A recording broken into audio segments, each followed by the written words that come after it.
전혜연 평론가님도 기대하고 있는 이 영화죠. 비상선언입니다. 초호화 출연진으로 주목! 영화 비상선언에 대한 이야기 나눠보려고 하는데요. 언젠가부터 소위 말하는 그 주연급 배우라는 분들이요. 한 명, 두 명이 아니고요. 여러 명이 등장해서 눈길을 사로잡는 드라마, 영화들이 굉장히 인기를 끌고 있는 것 같아요. 최근 개봉한 영화 중에서도요. 송강호, 전도연, 이병헌, 김남길, 임시완 배우까지 총 출동한 작품이 있죠. 바로 비상선언입니다. 역대급 출연진답게 관심도 굉장히 많이 받았잖아요. 관객몰이 순조로운 것 같은데요? 그렇습니다. 개봉 첫날만 33명 관객이 들었다고 와, 하고요. 그렇군요. 제가 방송 들어가기 직전 보니까 누적 관객이 139만 명을 지금 넘어서고 있습니다. 저도 방송을 준비하기 위해서 어제 극장에 갔었는데 눈에 띄는 점은 가족 단위로 굉장히 많이 오셨더라고요. 그렇군요. 그리고 영화 보면서 약간 우시는 분들도 있고 해서 여러 가지 생각을 하게 됐는데 지금 한산, 용의 출연은 바다의 이야기, 그리고 비상선언은 하늘의 이야기 이런 점에서 많이 관심을 끌고 있다라고 하고요. 물론 이제 범죄도시 2도 흥행몰을 하고 있습니다만 이제 많은 분들이 사실 본 상태이기 때문에 지금 새롭게 뜨는 영화는 바로 비상선언이라고 할 수 있겠습니다. 한재린 감독의 신작인데 저 개인적으로 한재린 감독의 작품 거의 본 것 같아요. 네. 관상. 관상. 더 킹이라는 영화가 바로 한재린 감독의 작품이었었고요. 그렇군요. 어쨌든 여러 가지 측면에서 굉장히 요즘 관심을 모으고 있는 영화 맞고 또 정말 출연 배우들이 쟁쟁하기 때문에 그런 점에서도 관객들의 흥미를 끄는데 많은 영향을 미친 것으로 보입니다. 정말 내노라 하는 그 배우들이 총출동한 만큼요. 어떤 작품이길래 이 국내 탑 배우들이 선택했을까 궁금한데요. 제가 사실 영화 보기 전에 딱 봤더니 러닝타임이 140분이에요. 2시간이 훌쩍 넘네요. 그렇습니다. 그래서 와, 웬만큼 재밌지 않고니 140분을 관객들이 몰입할 수 있을까를 하는데 제가 현장에서 본 바로는 비교적 관객들의 몰입도가 굉장히 높다라고 평가가 되는데요. 그 이유는 이게 사실은 테러가 발생한다고 하면 우리가 보통 뭐 총 아니면은 테러범들이 뭐 무기를 가지고 들어온다거나 아니면 폭탄이 설치되어 있다 뭐 이런 거지 않습니까? 근데 이 영화는 굉장히 특이하게도 바이러스가 전파돼서 항공기 안에 갇혀 있는 사람들이 굉장히 위험한 상황에 있는 그런 모습을 그린 겁니다.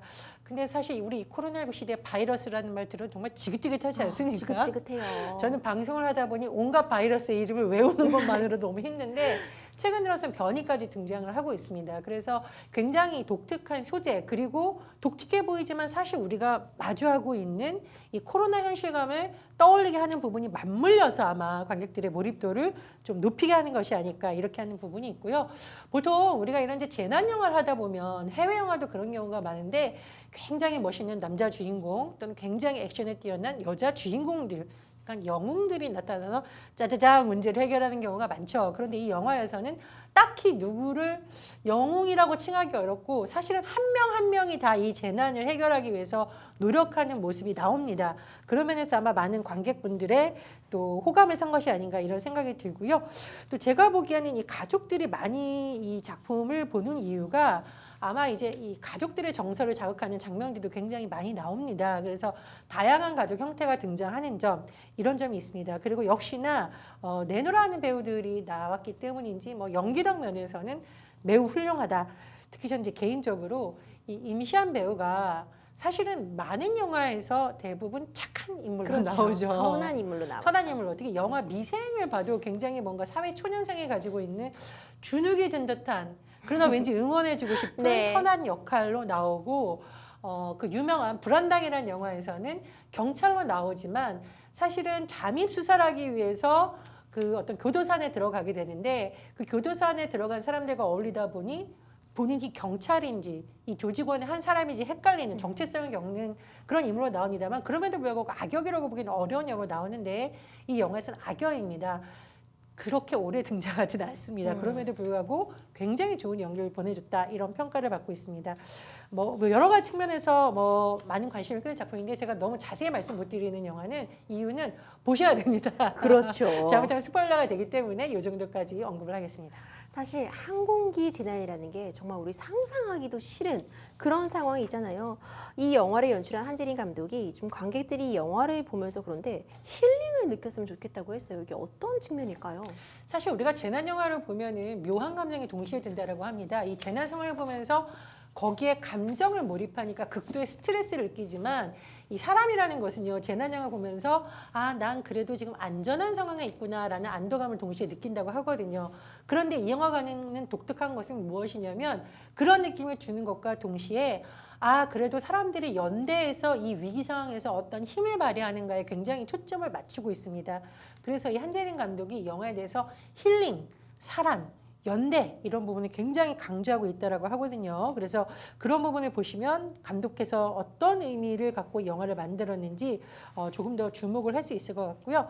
참고로 제가 한재림 감독의 작품을 봤는데 한 편 한 편이 사실은 좀 독특한 영화들입니다. 캐릭터가 독특해서 굉장히 좀 주목을 받았던 작품이 있는데 관상이라는 영화에서 이정재가 맡은 배역이 수양대군이죠. 네.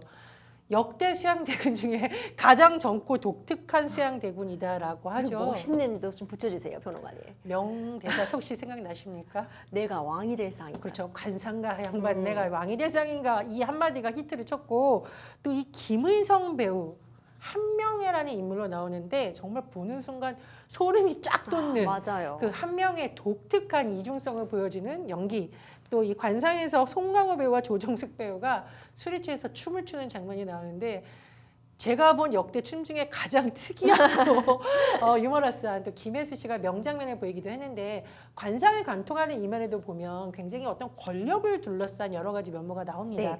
그리고 더킹이라는 영화에서도 주인공들이 검사이지만 결국은 이것은 정치 영화다라는 평가가 나오거든요. 정치 세력 재편을 둘러싼 검사들의 모습이 나오는 것이고요. 그런데 이 영화 우리가 보는 이 비상선언이라는 영화에서는 정치인들이 그렇게 많이 나오지 않습니다. 나오기는 나오지만 오히려 그 비행기에 탑승해 있는 인물 그리고 그 비행기 바깥에서 뭔가 수사를 해야 되는 인물 바깥에서 결정을 해야 되는 사람들 이런 많은 사람들이 어떻게 그 각 분야에서 노력하고 있는 것이 잘 조명이 돼 있어요. 그래서 기존과는 조금 다른 측면에서 한재림 감독이 사람들의 모습에 조명을 했지 않았냐 그런 생각이 드는데 저는 뭐 가족들과 보기에 큰 무리가 없는 영화라고 생각이 들어요. 테러 영화임에도 불구하고 너무 잔인하거나 이런 장면은 나오지 않습니다. 네. 상황상 공포스러운 점은 있는데 그것이 뭐 너무 폭력적이다라기보다는 그 상황이 굉장히 우리로 하여금 많은 생각을 하는 부분이 있기 때문에 그런 부분에 초점을 맞추면 더 재밌게 보실 수 있을 것 같습니다. 아무래도 지금 여름방학 시즌과 맞물려서 굉장히 인기몰이를 할 수 있지 않을까 이런 생각이 드네요. 우리 천만 배우 송강호 배우는 이번 영화에 대해서도 어떤 의견 표현했는지 좀 궁금하거든요. 송강호 씨가 처음 받았을 때 아, 이거 평범한 재난 영화다 이렇게 생각을 했다라고 하는데 막상 이것을 연기하고 작품에 몰입하다 보니 이것은 어른스러운 재난 영화라는 표현을 썼더라고요. 전 이 어른스럽다는 표현이 뭘까라고 생각해 봤는데 우리가 재난 영화 보면 제가 아까 말씀드렸듯이 뭐 영웅이 짠 나타나거나 갑자기 알고 보니까 과학자가 어디 시골에 살고 있답니다. 그래서 그 과학자가 제가 뭐 숨겨진 기술이 있습니다. 뭐 이런 거잖아요. 네. 그게 아니라 굉장히 사회 공동체에 대한 초점을 맞추고 있다. 그리고 사실은 영화를 보면 씁쓸한 장면이 나오는데 이 코로나19 시대에 우리가 어쩌면 한 번쯤은 봤을 것 같은 나의 모습 그리고 우리 사회의 모습이 또 등장하기도 합니다. 그런 점에서 아마 어른스러운 재난 영화 묵직하다 이런 표현을 쓴 것이라고 보입니다. 특히 코로나19 시국과 재난 영화가 만나서요. 우리가 겪고 있는 현실을 떠올리게 한다. 이런 평가 있더라고요.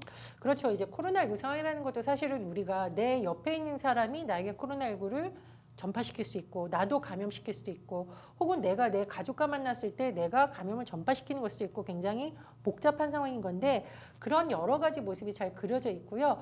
그런데 한재림 감독이 누누이 변명이라고 해야 될까요? 강조하는 점이 이게 10년 전에 기획한 것이라고 합니다. 그래서 왜 이런 얘기를 했을까라고 보니 사실은 이런 영화를 또 정치적으로 해석하는 분들이 있잖아요. 아마 그런 부분을 조금 우려해서 10년 전에 이미 이것은 기획을 했고 그리고 여기서 보이는 여러 가지 모습은 우리가 볼 수 있는 여러 가지 인간 군상을 나타낸 것이다. 이렇게 말을 하고 있습니다. 근데 저도 다만 조금 아쉬운 부분이 있다면 저도 사실은 눈물을 글썽이긴 했지만 다소 이것은 눈물을 흘리게 하려는 듯한 의도가 있는 부분이다라는 부분이 있어서 그런 건 좀 아쉽다라는 전문가들 평이 나옵니다. 아니 뭐 이미 10년 전부터 기획을 했다고 감독님이 밝히긴 했지만요.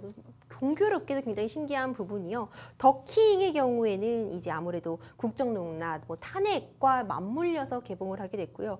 이번 비상선언 역시 코로나 팬데믹 상황과 맞물려서 개봉을 하게 되면서 이제 관객들이 뭔가 메시지를 주는 거 아니야 이런 얘기 나올 수밖에 없는 상황이잖아요.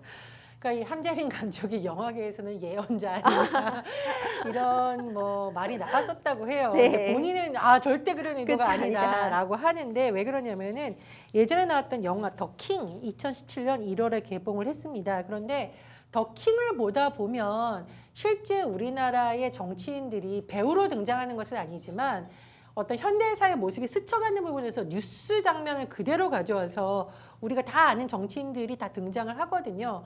그리고 사실은 또 어떤 뭐 권력이 재편되는 이런 과정이 박근혜 정부 탄핵 사건을 떠올리게 한다. 뭐 이런 측면에서 굉장히 혹시 예지력이 있는 거 아니냐 이런 말이 나왔다고 합니다. 그리고 실제로 어떤 정권이 부침이 있을 때마다 법조계 특히 이제 검찰이 거기에 관여했네 안 했네 혹은 검찰이 이 정권을 어느 정도 깊숙이 관여했느냐 또 수사가 의도가 있냐 없냐 굉장히 논란이 되지 않습니까? 그런 부분도 떠올리게 하니까 아마 그런 해석이 나온 것으로 보이고요. 그리고 이 영화에 저는 못 봤었는데 승마 장면이 있더라고 해요. 근데 이 승마 장면을 한재린 감독이 너무 이렇게 해석이 나올까봐 삭제를 했다라고 합니다. 이 승마라는 이유는 뭐 다 아시겠지만 박근혜 정부 때 그 최순실 씨, 최서원 씨로 개명을 했는데 그 딸이 승마를 해서 왜 뭐 그 말을 이제 이렇게 주는 과정, 뭐 대화하는 과정 등의 기업과 권력이 결탁했다는 논란이 된 바 있습니다. 아마 그런 부분 때문에 삭제를 한 것 같고요. 이 비상선언도 쫙 보면은 이게 사실은 우리나라에 지금 코로나19 팬데믹을 떠올리는 부분이 너무 많고 거기서도 보면은 사실 이제 공무원들의 모습이 나오는데 다소 이거 위험부담하면서 우리가 이런 결정해야 됩니까? 라는 공무원이 있는 반면에 우리 공무원들 책임지는 사람이다. 내가 책임지겠다라고 하는 공무원들도 나오거든요. 그래서 마치 이게 어디선가 본 듯한 모습이 아닐까라는 부분이 떠오르다 보니 사람들이 예언을 하는 감독이다라고 했습니다만 제가 보기엔 한재린 감독이 뭐 이렇게 단기간에 이런 작품을 만들 수 있지는 않았을 걸로 보여요. 그래서 본인 말대로 굉장히 좀 오랜 시간 준비를 해서 나온 것이 아닐까 좀 그런 생각도 듭니다. 평론가님께서 이미 보고 오셨다고 하니까 특히 눈길이 가는 배우 있으셨나요? 저는 뭐 임시완 배우가 제가 말씀을 드렸듯이 정말 선하고 이런 청년 같은 이미지가 있었는데 이번 영화에서는 그거랑은 좀 다른 모습을 나타냅니다. 그리고 감독의 말이 굉장히 인상적이에요.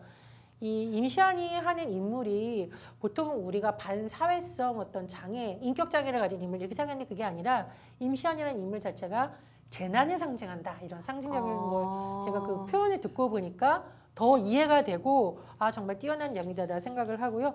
전 또 개인적으로 이 김소진 배우의 팬입니다. 그러시군요. 네, 저는 이 김소진 배우라는 배우의 이름을 몰랐어요. 네. 그런데 모가디슈라는 영화 혹시 보셨습니까? 아니요, 저는 아직 보지 못했습니다. 이 모가디슈라는 영화에서 단연 뭐 한국 대사관과 북한 대사관 인물들이 굉장히 돋보이는데 이 대사의 부인들이 깻잎을 뜯어주는 장면이 나오죠. 이 깻잎 장면의 명배우가 바로 김소진 배우인데 감독이 이 장면을 보고 정말 깜짝 놀랐다. 왜냐하면 이게 잘못하면 심파가 되는데 두 배우가 몇 초간 이 연기를 너무 훌륭하게 해놔서 거기 현장에 있던 배우들이 우리의 모든 역인 이 깻잎 연기에 다 눌렸다라는 말이 나왔다라는 후일담이 전해질 정도이고요. 또 이 김소진 배우는 그 김남길 배우와 같이 악의 마음을 잃는 자들이라는 드라마에서 경찰로 나옵니다. 그런데 우리가 아는 보통 경찰들은 왜 이제 이게 여성에 대한 편견을 조장하는 걸 수도 있고 거꾸로 깨려고 억지로 만든 캐릭터일 수도 있는데 머리가 짧고 굉장히 이렇게 여성이지만 남성 경찰 같은 말투를 쓴다거나 이런 게 나오잖아요. 근데 이 드라마에 나온 이 김수진 배우는 굉장히 낮은 톤에 그러면서 머리가 또 굉장히 우리 변호사님만큼 길어요. 근데 변호사님 굉장히 지금 잘 정돈을 하셨는데 별로 잘 정돈도 안 하고 네. 나와서 저는 사실 드라마를 보는 내내 김소진 배우는 왜 경찰들이 흔히 하지 않은 저런 긴 머리를 하고 나올까라고 사실 저도 의문이 들었습니다. 그러나 뭐 여성 경찰이 꼭 머리가 짧아야 될 필요는 그렇죠. 없죠. 근데 굉장히 거기 의미심장한 말이 나오는데 이 머리를 관리하는 게 굉장히 귀찮고 힘든 일이다. 그런데 피해자에 대한 부채의식이 있어요. 그 부채의식이 상징하는 바가 본인을 편하지 않게 하는 한 상징으로 긴 머리가 나온다라는 표현이 나오거든요. 네. 그런 부분에 있어서 굉장히 연기력이 뛰어난 배우다라는 생각이 들었었고요. 이 영화에서도 김수진 배우가 하는 역할이 잘못하면 너무 과장되거나 그럴 수가 있는데 어떤 과장되지 않는 굉장히 그러나 그 현장 상황에서 우리가 보고 싶어하는 인물의 모습을 너무나 잘 보여주고 있습니다. 그래서 제가 와 이것은 정말 김수진 배우의 재발견이다라고 생각이 들고요. 참고로 프로필을 찾아봤더니 강원도 출신이시라고 하더라고요. 그래서 제가 또 강원도 출신이다. 강렬한 농담으로 농담이지만 농담으로 동양으로 하는 또 말입니다. 끌리는. 이제 왜냐하면 강원도 출신 뭐 훌륭한 분들이 많은데 이 사실은 강원도 인제 출신인데 제 주변에서도 뭐 군이나 이런 데서 어릴 때부터 영영하겠다 이런 분들이 예전에 많지 않았습니다. 지금 굉장히 많아졌지만 그래서 개인적으로 요거 이제 농담성으로 아 이런 훌륭한 분이 또 지방에서 많이 나오신다는 걸 자랑하고 싶어서 언급을 해봤습니다. 평론가님께서 이렇게 적극적으로 저한테 설명을 해주시니까 모가디슈도 봐야겠고 비상선언도 봐야겠고 지금 볼 영화가 제가 너무 많은데요. 아니요 법률 방송이 제일 재밌습니다. 역시 또 법률 방송을 또 이렇게 애청해 주시니까 감사드리고요. 지금 얘기를 저희가 좋은 얘기만 했어요. 근데 사실 쓴소리도 해야 될 필요가 있을 것 같아요. 또 많은 분들이 너무 또 대작이다 보니까 너무 많은 거를 담으려고 하다 보니까 좀 넘친다, 좀 과하다. 사실 이런 평가도 있긴 하더라고요. 그러니까 이 영화를 보다 보면 내가 마치 저 비행기 안에 있는 것 같은 느낌을 주는 굉장한 촬영 기법이라던가 리얼리티, 사실감을 극대화하는 그런 부분은 굉장히 전반적으로 호평을 받고 있습니다. 그런데 이거 다른 영화에서 뭔가 본 듯한 장면? 이란 느낌이 드는 부분이 많아요. 인물 설정도. 이거 우리가 이제 클리셰라는 용어를 쓰는데요.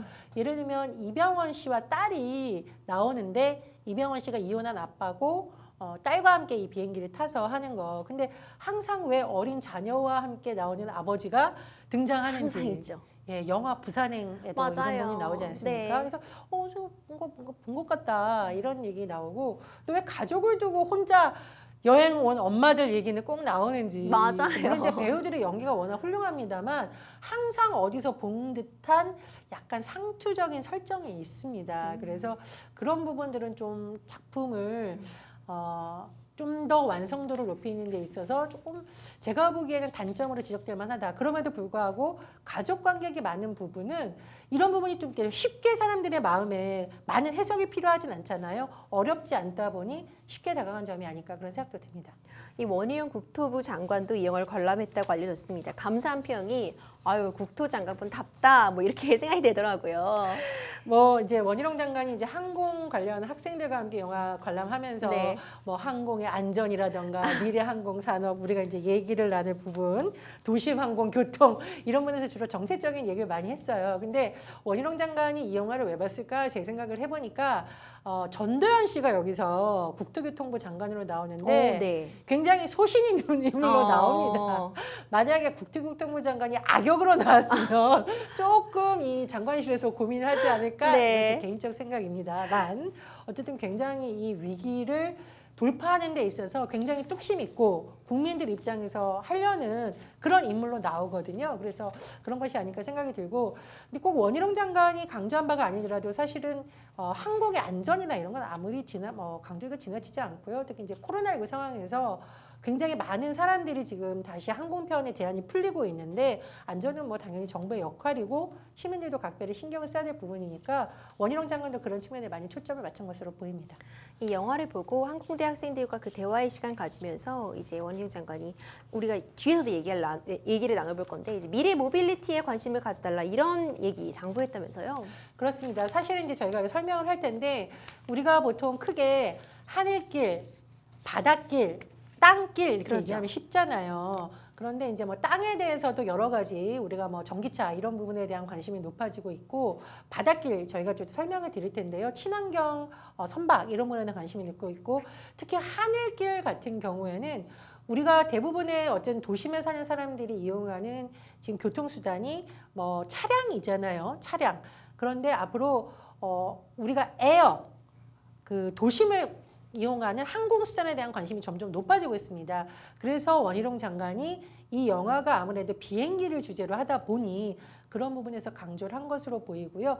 사실은 또 좋은 인력들이 많이 있어야 이런 분야의 산업이 발전하니까 너무 무거운 주제가 아니라 또 영화라는 좀 재밌고 누구나 관심을 가질 수 있는 소재를 갖고 원희룡 장관이 이런 얘기를 풀어나가는 것이 아닌가 그렇게 해석이 됩니다.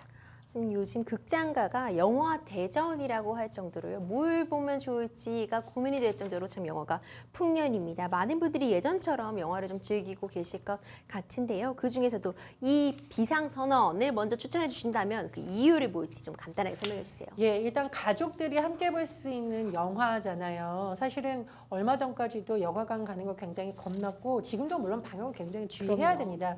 그럼에도 불구하고 가족들하고 휴가를 가기 어려우신 분들 극장 가셔서 가족들하고 오랜만에 영화 보고 끝나고 나서 또 뭐 산책도 하시고 그러면 좋겠다는 생각에서 추천을 드리고요. 두 번째로 어쨌든 이 영화는 굉장히 보고 나면 기분이 씁쓸하다가 다시 좋아지는 어떤 대목들이 나옵니다. 그래서 우리가 지금 가족들이 같이 보는 영화 너무 슬픈 영화 보면 좀 부담스러울 때가 있거든요. 저도 옛날에 굉장히 훌륭한 영화를 봤는데 같이 보러 간 가족들이 저를 원망했어요. 왜 그랬죠? 제가 사실 본 영화가 전도연 씨가 나온 밀양이었는데 너무 슬프잖아요. 너무 처절하고. 그래서 같이 본 분들이 너무 우울하다고 영화가 네. 훌륭하지만 그런 이제 제가 농담 반으로 드리는 말씀입니다. 그래서 그렇지 않고 희망을 보여주는 영화니까 그런 점에서 추천을 드립니다.